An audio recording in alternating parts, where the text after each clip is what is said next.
The Dream Woman was written in 1855. This BBC radio production is read by David Suchet and was first broadcast in 1989.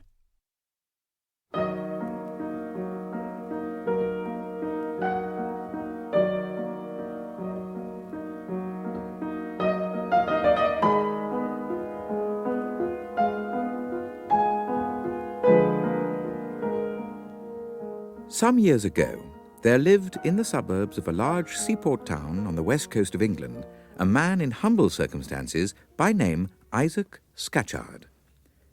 His means of subsistence were derived from any employment that he could get as an ostler. Though a faithful, steady and honest man, he got on badly in his calling. His ill luck was proverbial among his neighbours. With far more than one man's adversity to endure, Isaac had but one consolation to support him, and that was of the dreariest and most negative kind. He had no wife and children to increase his anxieties and add to the bitterness of his various failures in life. When he was out of service, he lived alone with his widowed mother. Mrs. Scatchard was a woman above the average in her lowly station as to capacity and manners, and she always managed to keep a decent home for her son to return to whenever his ill luck drove him out helpless into the world. One bleak autumn, when Isaac was getting on fast towards 40, and when he was, as usual, out of place through no fault of his own, he set forth from his mother's cottage on a long walk inland to a gentleman's seat where he had heard that a stable helper was required. It wanted then but 2 days of his birthday, and Mrs. Scatchard, with her usual fondness, made him promise before he started that he would be back in time to keep that anniversary with her in as festive a way as their poor means would allow. Arriving at his destination too late on the Monday night to make application for the stable helper's place, he slept at the village inn, and in good time on the Tuesday morning presented himself at the gentleman's house to fill the vacant situation. Here again his ill luck pursued him as inexorably as ever. Only the day before, the stable helper's place had been given to another man. So before starting on his homeward walk, he made some inquiries at the inn and ascertained that he might save a few miles on his return by following a new road. Just as it was getting towards dark, the rain came on and the wind began to rise, and he found himself, to make matters worse, in a part of the country with which he was entirely unacquainted. The first house he found to inquire at was a lonely roadside inn standing on the outskirts of a thick wood. The landlord was civil and respectable-looking, and the price he asked for a bed was reasonable enough. Isaac therefore decided on stopping comfortably at the inn for that night. At a little after 11, the house was closed. Isaac went round with the landlord and held the candle while the doors and lower windows were being secured. He noticed with surprise the strength of the bolts and bars and iron-sheathed shutters. "You see, we're rather lonely here," said the landlord. "Now here's where you're to sleep. You're our only lodger tonight, and I think you'll say my missus has done her best to make you comfortable." Isaac locked the door, set his candle on the chest of drawers, and wearily got ready for bed. Sleep stole on him before he was aware of it. His eyes closed, and he fell off insensibly to rest without having so much as thought of extinguishing the candle. The first sensation of which he was conscious after sinking into slumber was a strange shivering that ran through him suddenly from head to foot, and a dreadful sinking pain at the heart such as he had never felt before. The shivering only disturbed his slumbers. The pain woke him instantly. In one moment he passed from a state of sleep to a state of wakefulness, his eyes wide open, his mental perceptions cleared on a sudden as if by a miracle. Between the foot of his bed and the closed door, there stood a woman with a knife in her hand, looking at him.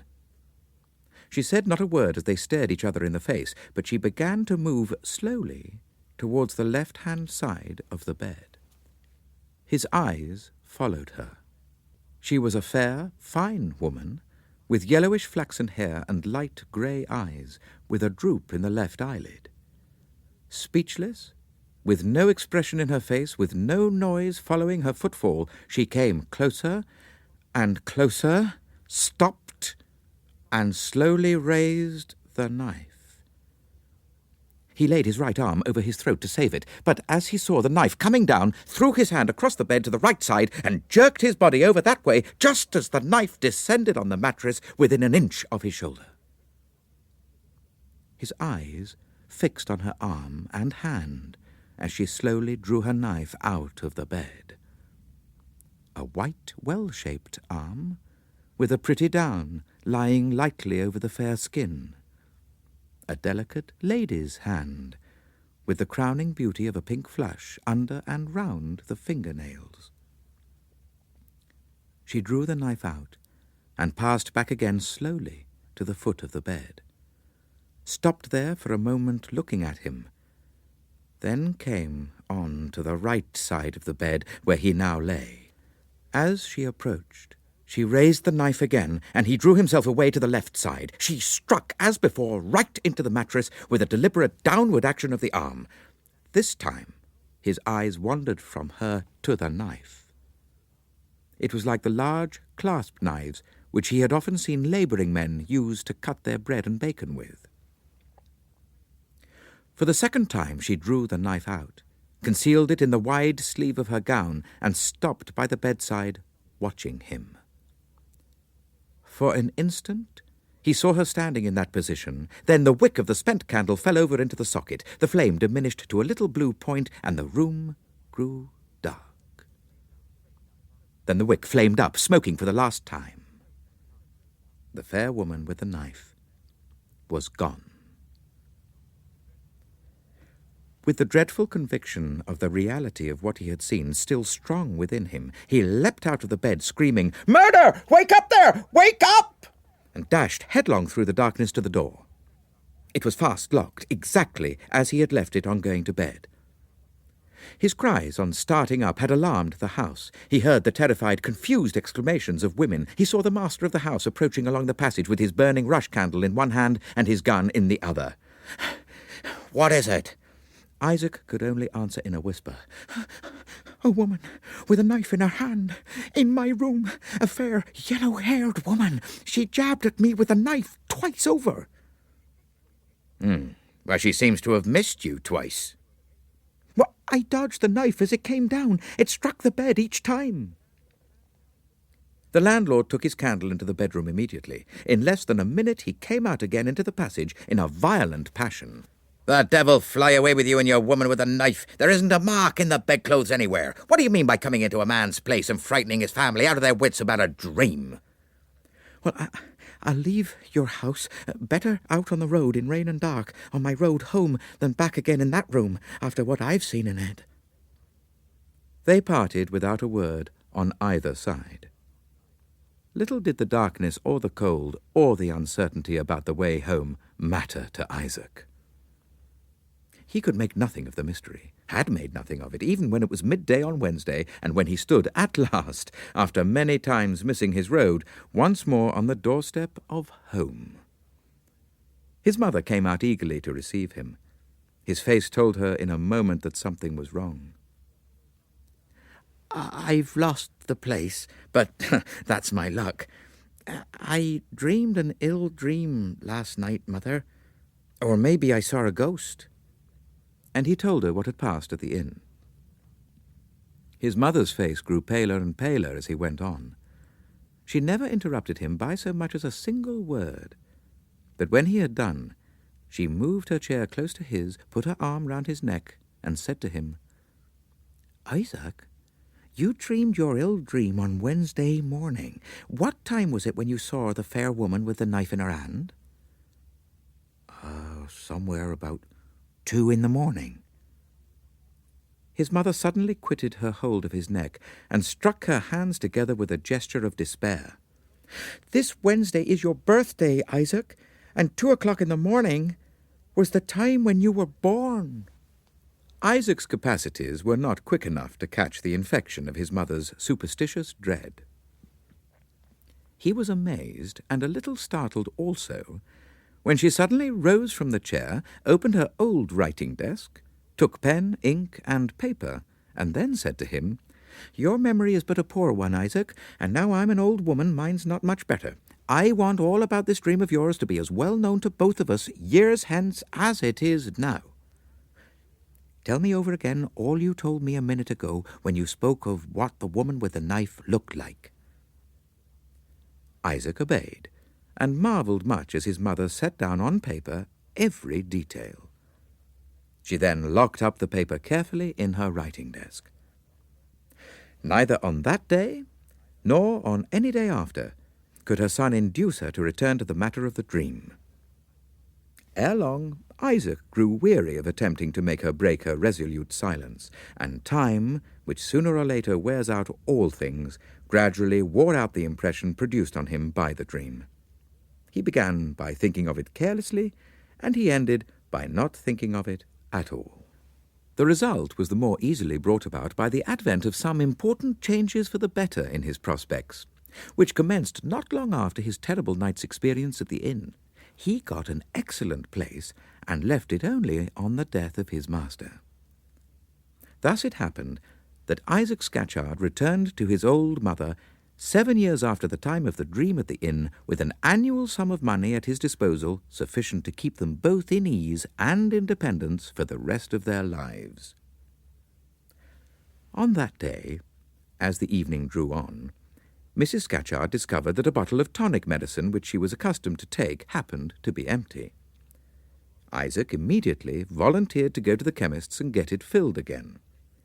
It was as rainy and bleak an autumn night as on the memorable past occasion when he lost his way and slept at the roadside inn. On going into the chemist's shop, he was passed hurriedly by a poorly dressed woman coming out of it. The glimpse he had of her face struck him, and he looked back after her as she descended the doorsteps. "You're noticing that woman?" said the chemist's apprentice behind the counter. "It's my opinion there's something wrong with her. She's been asking for laudanum to put on a bad tooth. The master's out for half an hour, and I told her I wasn't allowed to sell poison to strangers in his absence.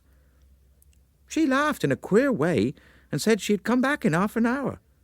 It's a case of suicide, sir, if ever there was one yet." These words added immeasurably to the sudden interest in the woman Isaac had felt at the first sight of her face.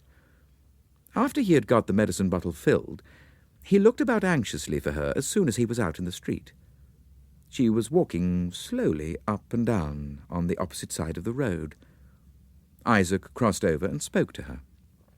He asked if she was in any distress.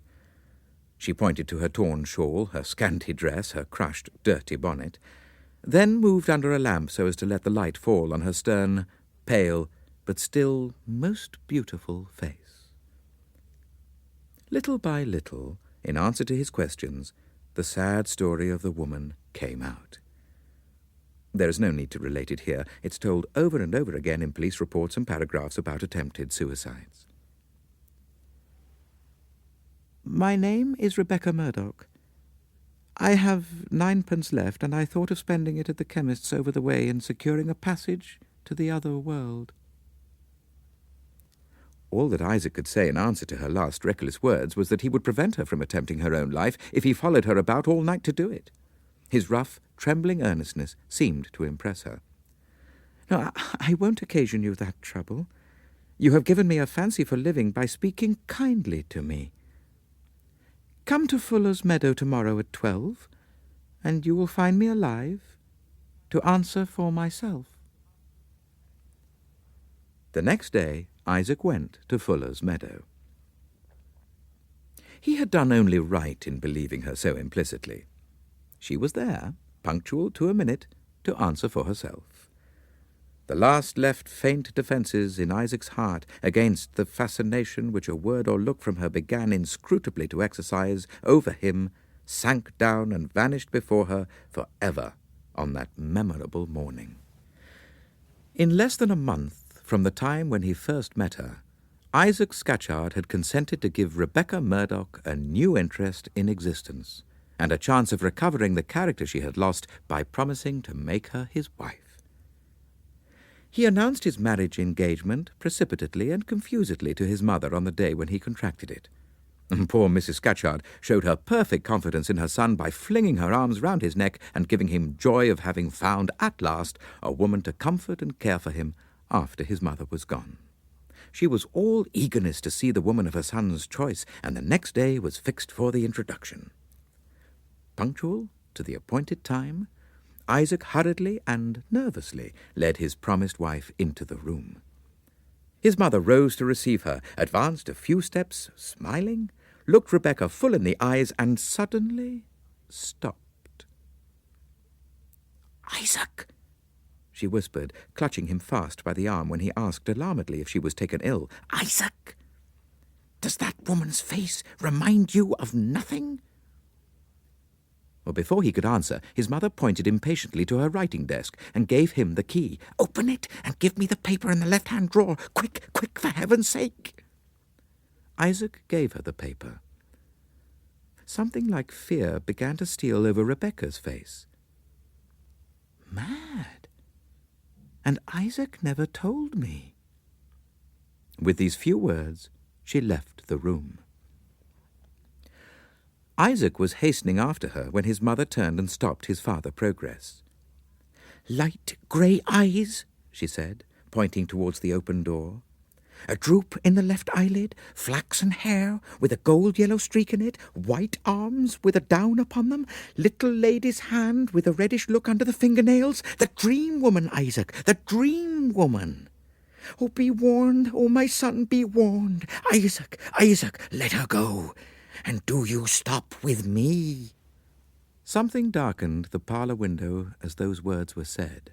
A sudden chill ran through him, and he glanced sidelong at the shadow. Rebecca Murdoch had come back. She was peering in curiously at them over the low window blind. "No, I've promised to marry, Mother. And marry I must."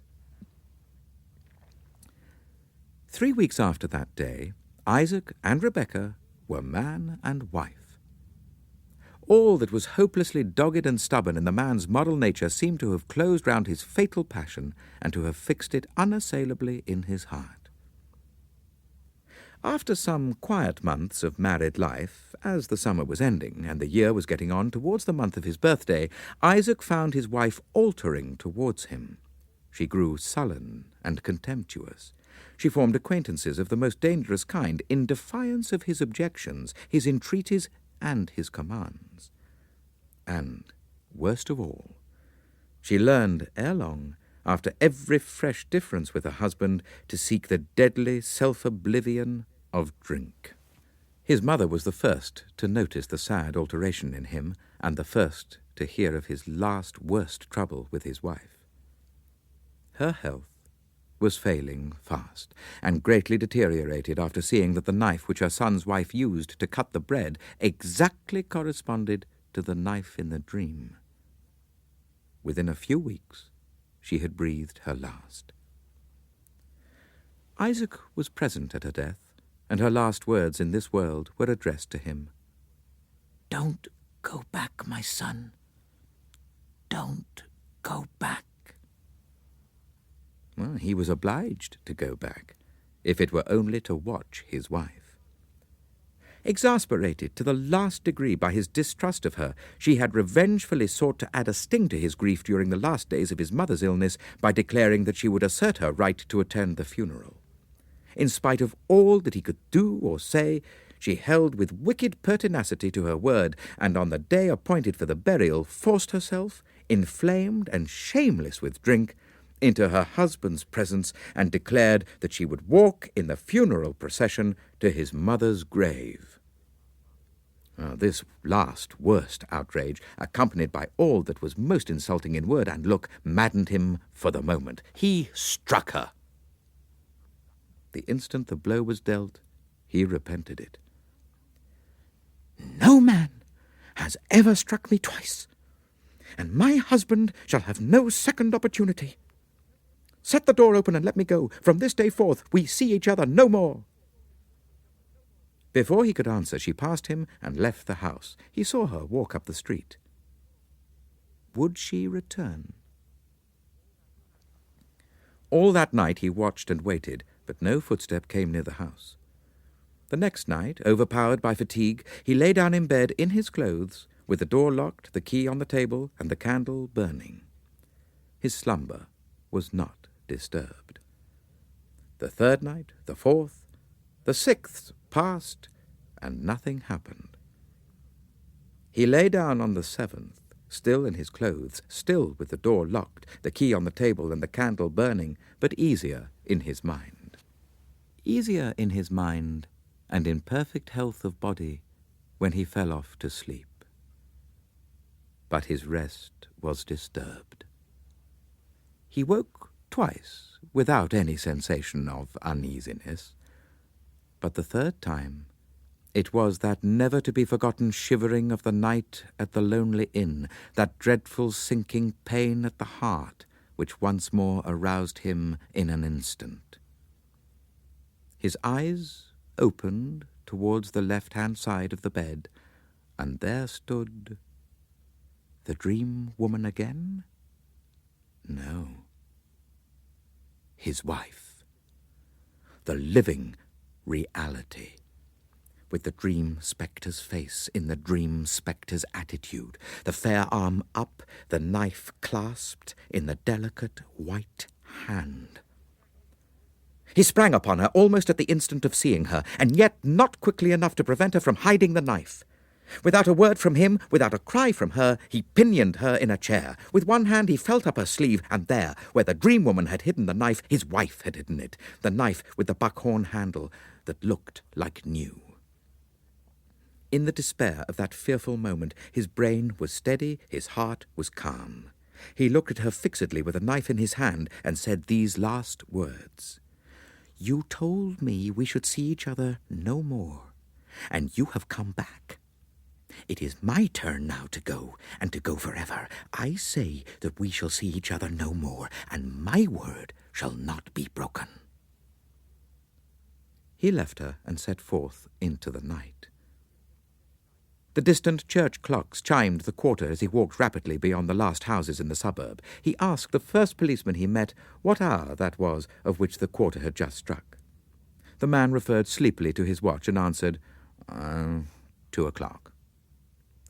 2 in the morning. What day of the month was this day that had just begun? He reckoned it up from the date of his mother's funeral. The fatal parallel was complete. It was his birthday. Had he escaped the mortal peril which his dream foretold, or had he only received a second warning? When he ventured back to the house, a picklock lay on the floor, betraying how she had gained entrance in the night, and that was the only trace of her, the one last useless trace of the dream woman. Since that time, Isaac himself has the one perpetual thought about her, that she is alive and looking for him. He wouldn't let himself drop off to sleep towards 2 in the morning for a king's ransom. 2 in the morning, he says, is the time she will find him, one of these days.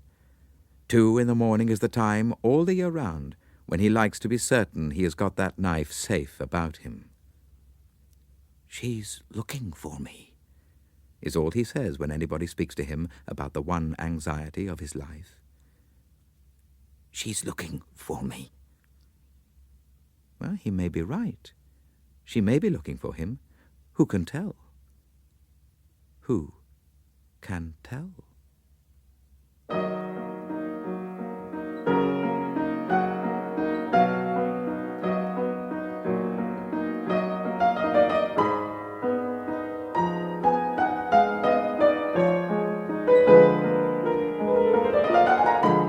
The Dream Woman by Wilkie Collins was adapted by Michael Bakewell. It was read by David Suchet and produced by Rosemary Hart.